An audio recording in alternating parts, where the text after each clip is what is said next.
दोस्तों नमस्कार। आज की कहानी है तुम बहुरानी नहीं नौकरानी हो। तो कहानी शुरू करने से पहले जो भी चैनल पर पहली बार आए हैं चैनल को सब्सक्राइब करें और ऑल का आइकन जरूर प्रेस करें ताकि हमारी आने वाली सभी कहानियां आप तक सबसे पहले पहुंचे। तो चलिए शुरू करते हैं आज की कहानी। नितिन और नीलम ने अपने घर वालों की मर्जी के खिलाफ जाकर शादी की थी। दोनों की शादी होने के बाद भी दोनों घर से अलग रह रहे थे, लेकिन पता नहीं क्यों बहुत दिनों के बाद नीलम की ससुराल वालों यानी नितिन के घर वालों को उनकी याद आने लगी थी, या समाज के डर से उन्हें घर बुला लिया। लेकिन घर आने के बाद गली मोहल्ले में नितिन और नीलम की शादी के चर्चाएं होती रहती थी कि पता नहीं ये शादी कब तक चलेगी और यह भी नहीं पता कि कितने दिनों तक यह रिश्ता निभाते हैं। ऐसी लगभग सभी शादियों में दोनों पति पत्नी एक दूसरे के दुश्मन बन जाते हैं और अलग अलग रहने लगते हैं। फिर बेटा भी घर पर रह जाता है और जीवन भर अपने माँ बाप के कहने पर ही चलता है। यह सब नीलम की सास के मन में चल रहा था और उसे ऐसा विश्वास भी था कि जिस बेटे ने अपने माँ बाप की मर्जी के खिलाफ जाकर शादी की थी उसे घर नहीं आने दिया था। लेकिन अचानक 6 महीने बाद ऐसा क्या हुआ कि नीलम की सास अपने बेटे और बहू को घर वापस क्यों ले आई? नीलम की सास ने बेटे को खुश करने के लिए दोनों का घर आने पर बेटे के सामने तो बहू को बहुत प्यार किया। नीलम की सास ने अपने बेटे को अपने कहे में लेने के लिए उसे कहा कि बेटा जो कुछ भी हमारे पास है वो सब तुम्हारा ही तो है और माँ बाप की खुशी तो उसकी औलाद की खुशी में ही होती है।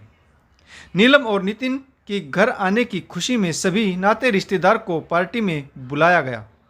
पार्टी में आए हुए सभी नाते रिश्तेदार जैसे ही घर से वापस गए, उनके जाने के बाद और बेटे के ऑफिस में चले जाने पर नीलम की सासू माँ नीलम को समझा रही थी कि नीलम की सास की एक ही बात ने नीलम की सारी गलतफहमी एक पल में ही दूर कर दी। नीलम की सास ने नीलम से कहा, अब मेरी बात ध्यान से सुनो, तुम इस घर की रानी नहीं हो, नौकरानी हो। सास की ऐसी बात सुनकर नीलम के होश उड़ गई। तब नीलम ने सोचा कि सास हमेशा सास ही रहती है। नीलम के लिए अभी तो बस शुरुआत ही थी, आगे क्या क्या देखना सुनना बाकी था ये नीलम को पता चलने वाला था। नीलम की सास जो पूरी तैयारी में थी कि कब लड़ाई करनी है और कब प्यार करना है। नीलम की सास तो सोचती थी कि कब वो दिन आएगा जब खुद ही नितिन और नीलम एक दूसरे से दूर दूर हो जाएंगे। नीलम के पति ने जब घर आकर नीलम से कहा, देखा मैं कहता था ना कि मेरी माँ मुझसे ज़्यादा तुमसे प्यार करेगी। नीलम ने सब कुछ जानते हुए भी नितिन को कुछ नहीं बताया और सही समय का इंतजार करने लगी और अपने मन में सोचती कि क्या पता तुम्हारी माँ मुझसे प्यार करेगी या जो तुम मुझसे करते हो उसे भी ख़त्म कर देगी। लेकिन उस दिन नीलम बस चुपचाप रही। नीलम की सास ने सोचा कि नीलम ने मेरी कही कोई भी बात बेटे को नहीं बताई है, यही वक्त है गर्म लोहे पर चोट करने का। कुछ दिनों बाद नीलम और उसके पति नितिन के बीच कुछ कहासुनी हो गई। नीलम को अब सभी काम अपनी सास से पूछ कर ही करने पड़ते थे, यहाँ तक कि खाने पीने के लिए भी सास से पूछने की नौबत आ गई थी। जब कभी भी नीलम अपने पति से कुछ कहती तो वो कहने लगते कि मैंने उनकी मर्जी के खिलाफ जाकर शादी करके उनका दिल पहले ही बहुत दुखाया है, लेकिन फिर भी उन्होंने मुझे माफ़ कर दिया। अगर अब मैं तुम्हारी बातों को लेकर उन्हें कुछ कहता हूँ तो वो बहुत नाराज़ हो जाएगी और मैं ऐसा नहीं कर सकता। अब हर दिन नीलम को लगने लगा था कि जैसे इस घर में उसे उसका दम घुट रहा हो। कुछ दिनों बाद वो दिन भी आ ही गया जिसका नीलम की सास को बेसब्री से इंतजार था। उसी दिन नीलम ने भी सोच लिया कि अब इस घर में नहीं रहना, चाहे कहीं भी जाना पड़े लेकिन इस घर में नहीं रहूँगी। तभी अचानक से नीलम को चक्कर आ गए और वो बेहोश होकर गिर गई। घर वाले नीलम को डॉक्टर के पास लेकर पहुँचे तो उन्हें पता चला कि नीलम उम्मीद से है। नीलम की सास के तो पैरों तले से मानो जमीन ही निकल गई हो।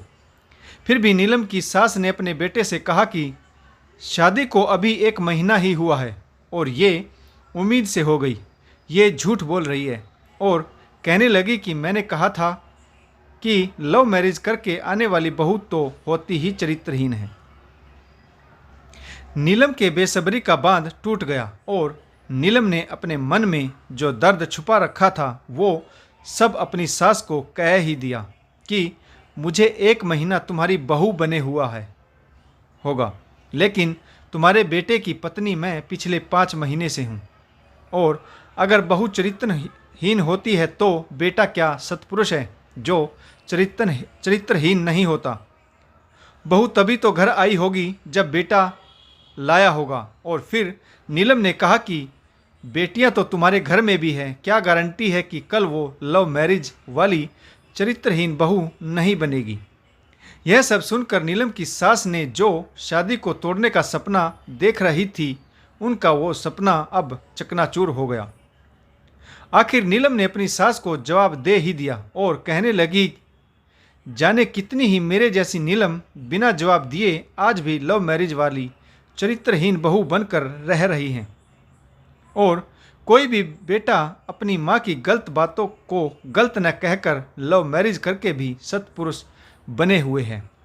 आशा करता हूँ आपको यह कहानी जरूर पसंद आई होगी। कहानी पढ़ने के लिए आप सभी का बहुत बहुत धन्यवाद। जय हिंद, वंदे मातरम, भारत माता की जय। जय जवान जय किसान।